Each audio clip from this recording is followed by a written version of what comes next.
Thanks for staying with FOXSOUL's Black Report. A recent AP report has found that Black children experience an average of 5 instances of racial discrimination per day, causing a profound impact on their mental health. That's right. Research and data also shows a growing mental health crisis among Black youth over several decades, including a rise in prevalence of suicide attempts among Black adolescents of nearly 80%. Joining us now is Regina Louise, who is a trauma-informed practitioner, emotional wellness coach, and child advocate. Thank you so much for taking some time to join us today. We appreciate you. You're welcome. Indeed. So when we hear statistics like that, alarming statistics, what advice would you give Black parents to help their kids cope with a myriad of racial discrimination, especially in the school classrooms nowadays? Right. What's interesting is that 85% of humans on the planet suffer from a lack of self-love and self-esteem. And I think that Black parents can undergird their children's possibility of having higher esteem by giving them coping strategies, modeling coping strategies that keep their children in a window of tolerance. Mm-hmm. Knowing when they're going into hyperarousal, which can lead to hyperactivity, ADHD, all these different presenting behaviors. But also they can go into hypoarousal, which is indicative that the child is under a tremendous amount of stress and not able to access their window of tolerance.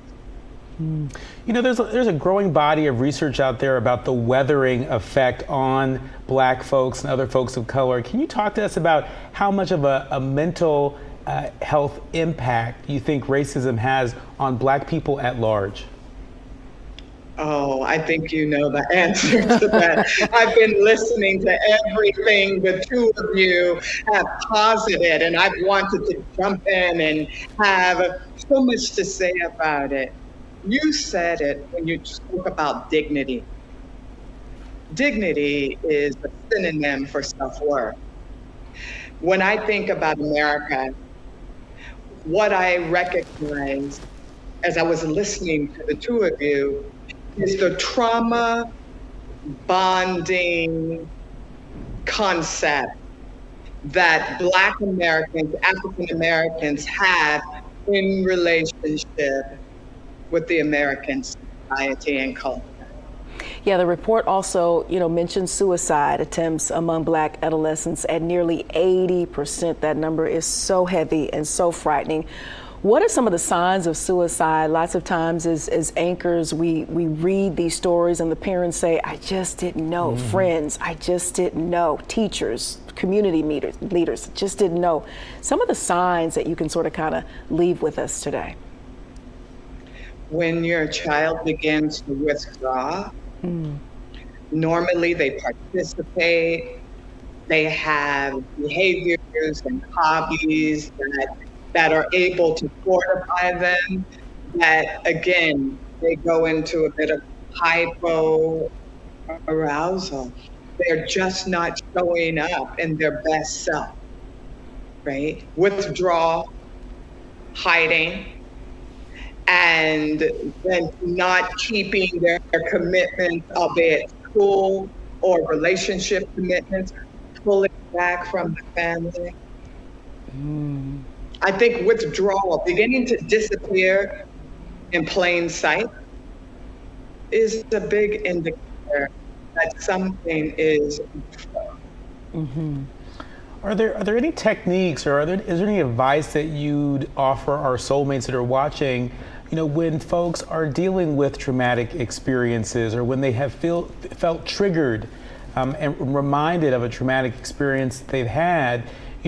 What can people do in the moment before they get the help that they need, before they get to the care that they need? Beautiful question. I just finished a 60-day self-love guided journal titled Hands on Heart. One of the primary research information that I have around this is that the moment we feel triggered and we place our hands on our heart, we release the hormone oxytocin. And because the brain doesn't know the difference, whether it's your mother hugging you, your partner hugging you, a person who is considered someone you can regulate with, the hormone is released. And the intention is to calm the central nervous system, to dysregulate the sympathetic nervous system, and to activate the parasympathetic nervous system to keep you calm and in your window of tolerance. So hands on heart. And also something that I love is bilateral tapping. So when the trigger is there, it could sound something like this. I am safe. I am good enough. I am a source of my own love.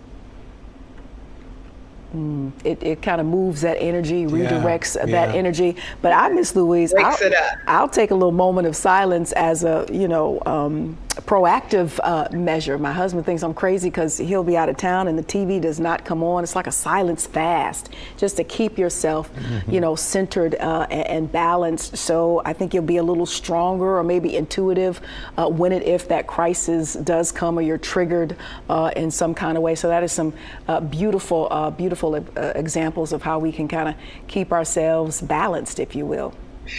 And also, Courtney, this last thing, a trigger oftentimes is a gateway to experiences as well as trauma that have not been dealt with and processed. Never waste a good trigger. Never waste a good trigger. We appreciate you for blessing us with all these insights, all these little gems. Real practical stuff that we can carry with us wherever we go. Yeah, especially in the climate we live in now. Miss Regina Louise, thank you so much. You're an official soulmate now. We baptize you as an official soulmate.